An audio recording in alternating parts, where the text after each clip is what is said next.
Assalamualaikum warahmatullahi wabarakatuh. Saya Cynthia Ariandini, Prodi Manajemen Fakultas Ekonomi dan Bisnis. Saya dari kelompok 31, kelompok Mande-Mande.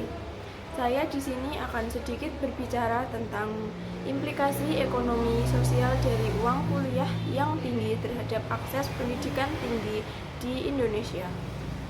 Implikasi ekonomi dan sosial dari uang kuliah yang tinggi terhadap akses pendidikan tinggi di Indonesia. Biaya pendidikan yang semakin meningkat bukan hanya sekedar angka pada tagihan, tetapi mencerminkan dinamika yang mempengaruhi kehidupan dan masa depan banyak orang. Pertama, mari kita bahas dampak ekonomi. UKT yang tinggi menciptakan beban finansial yang signifikan bagi banyak keluarga. Bagi sebagian besar mahasiswa dan orang tua, terutama yang berasal dari kalangan ekonomi menengah ke bawah, biaya pendidikan yang tinggi bisa menjadi tantangan yang berat. Dalam banyak kasus, beban finansial ini mengakibatkan mereka terpaksa meminjam uang, bekerja serabutan, atau bahkan menunda atau membatalkan niat untuk melanjutkan pendidikan tinggi. Akibatnya, kita melihat penurunan angka partisipasi mahasiswa dari keluarga kurang mampu, yang berpotensi mengurangi keragaman dan potensi inovatif dalam sektor tenaga kerja.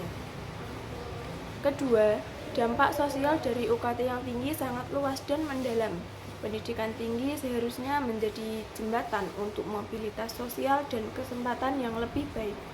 Namun, dengan tingginya biaya pendidikan, hanya segelintir orang yang mampu melanjutkan studi mereka, di mana hanya mereka yang memiliki sumber daya finansial yang cukup, yang dapat mengakses pendidikan berkualitas.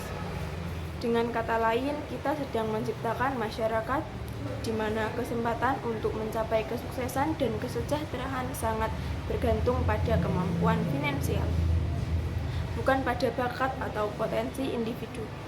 Yang ketiga, kita harus jaga mempertimbangkan dampak terhadap perkembangan sosial dan ekonomi negara.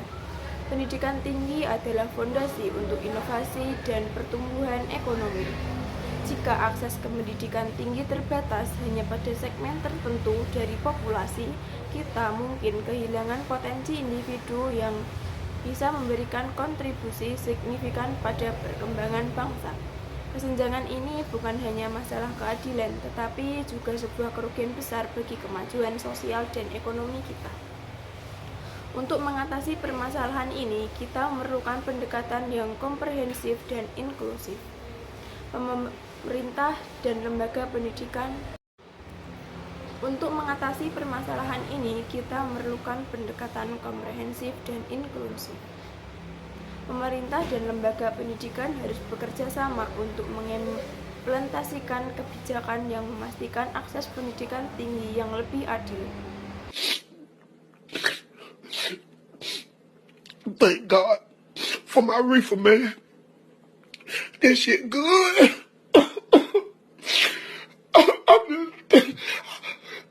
Every time I reefer, man, I have some good weed. And when I come back that afternoon, he don't ever have none. I want to know what kind of motherfucking deal he been getting. He need to get more of this shit.